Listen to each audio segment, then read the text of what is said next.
Hey guys, Danny Johnson here, and I just went on about a 633 mile trip with the new Toyota Tundra. This is a 2021, so it has the 5.7 liter V8 in it.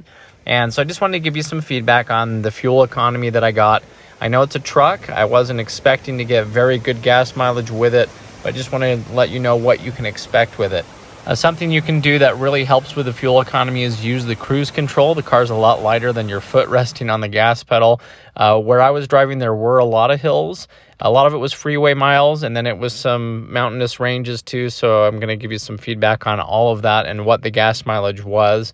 But basically, when it comes down to it, speed has a huge effect on these trucks, especially with the aerodynamics and all the air going into the bed of the truck and everything like that. So simply put, when I was going about 60 miles an hour, I could get as much as 19.9, 20 miles per gallon. Now, when I went 10 miles an hour faster than that, up to 70 miles an hour, it would go down to the 18 miles per gallon range.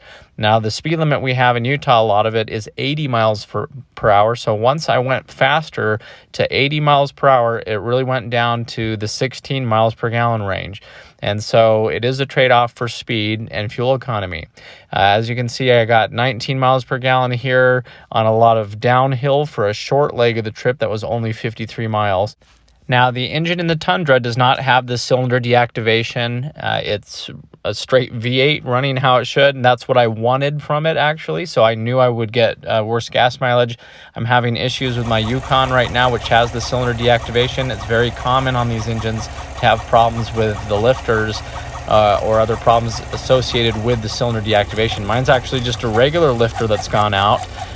But if not, I was prepared and ready for the cylinder deactivation to be causing some major problems. So the trade-off with the Yukon is a bigger engine, 6.2 liter. It's an SUV, so it gets better gas mileage.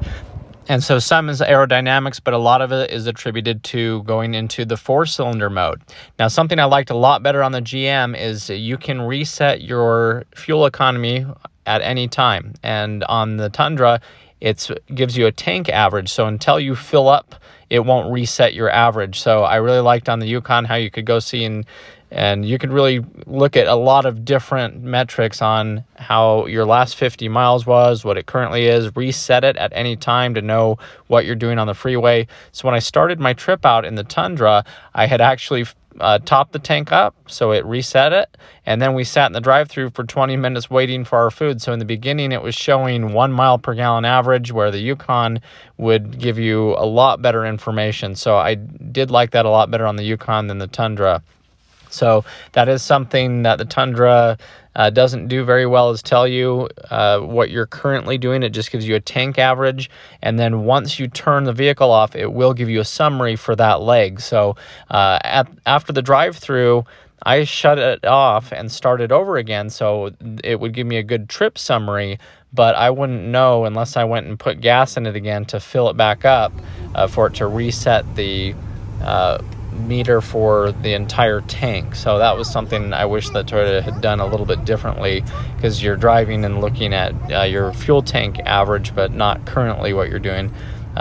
When it shows what your current MPG is, that's for the gas tank and not what you're currently at. So I wish it would allow it to reset like it did on the Yukon. But anyway, that was kind of the main takeaway is this one is very dependent on speed. So for every 10 miles an hour you're going over 60 miles an hour, you're going to lose about 2 miles per gallon.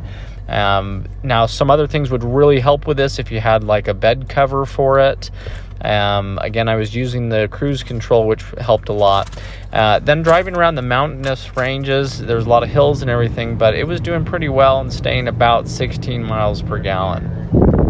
So by comparison to what I'm used to with the Yukon being an SUV and having cylinder deactivation and being around 20 miles per gallon, that actually will all go away because I'm deleting the 4-cylinder deactivation mode from the Yukon, so I have better reliability like I have in the Tundra. And that's why I bought the Tundra, so I wouldn't have to deal with any of these problems and just have it built how it should and have better reliability out of it. So anyway, that's my experience with it. going from southern Utah to northern Utah, there's a lot of hills, so it varies quite a bit. And then driving around the hill areas, that up to the ski resorts and everything, it did pretty well at a slower speed, but there were some hills, so I was about 16 miles per gallon just cruising around, even in the hills. So I think the truck did a fantastic job. It was comfortable. The air conditioning was very nice. It had 20,000 miles on it, so it is a newer vehicle. But anyway, just wanted to give you this feedback of what you can expect for fuel economy.